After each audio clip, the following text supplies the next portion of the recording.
Good evening and welcome to the 2026 Minnesota Short Showcase presented by Twin Cities Film Fest.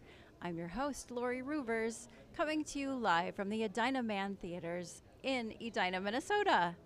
Tonight I have a very talented filmmaker who would love to introduce himself and his film. Yes, hi, my name is Nathaniel, and the title of my film is Starve. And what type of film is Starve? It's a short horror film. It's a horror film that includes art, correct? And what in the world, horror and art in the same film?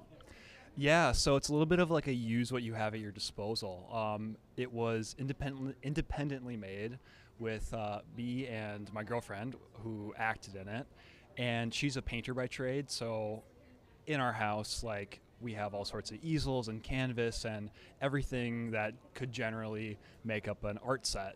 And so it also kind of ties in with the themes we were trying to create there as well, you know, really around like creation and like perfectionism and like how hard an artist can be on themselves to, you know, create and make works of art, and how that can sometimes, you know, turn into a very tense situation.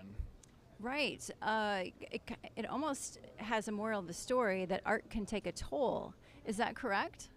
Yeah, absolutely. So like this being my first film ever, like it was kind of a, you know, an uphill battle like it is for everyone's first time, right? You know, where you're exploring, you know, like issues with like self-confidence and like whether or not like it's the right thing for you to be doing, and you know, it's a very difficult process, and that's ultimately like what the film became about really in the end, was that conflict between, you know, that, you know, idea of wanting to create something versus like what it actually takes to make it in the end.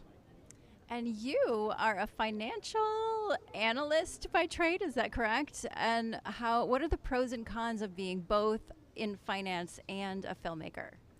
Well, so I went to school for finance. It wasn't until I was like halfway through college that I realized that filmmaking might be something I wanted to do. So almost, you know, too far past that turning point to really switch majors. So I continued, graduated in finance, and now I work in finance while at the same time really kind of nurturing this film passion on the side.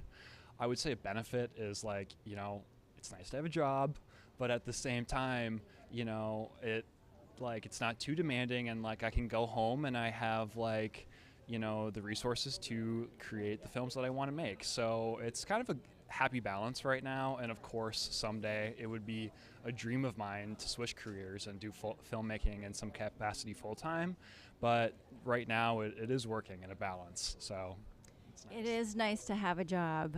What is next for you?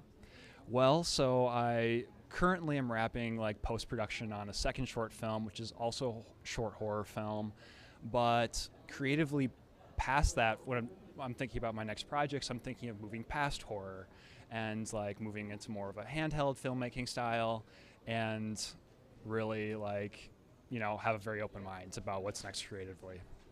Well, thank you so much for sharing your talent with us. We'll be right back with more filmmakers.